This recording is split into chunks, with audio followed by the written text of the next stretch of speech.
At 17 years old, I somehow secured a coffee date with a multi-millionaire. It was a friend of a family friend, and after that very coffee that I had with him, I wrote down every single thing that he taught me in this very book here. And every single thing written here, I have since taken action on, and it's got me to the point of where I'm at now at 21 years old, making 6 figures a month. And so I want to run you through some of the key takeaways I actually wrote down from the conversation I had.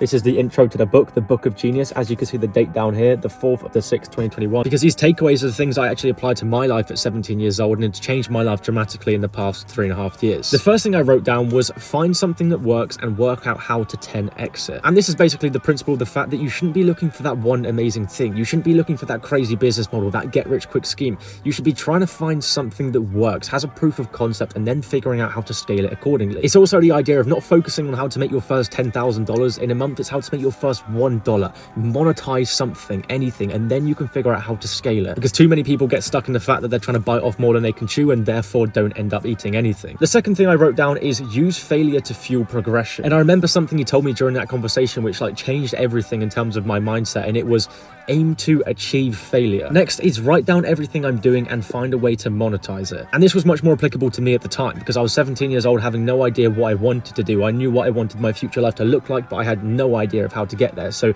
that piece of advice of just start with what you're doing changed a lot for me. The fourth thing is everyone is trying to sell you something. But he said to use that to your advantage. Use it to the fact that because people are trying to sell you something, in order to gain your trust, they have to provide you value. So take the value, take the free stuff, and then just don't buy what they're actually selling.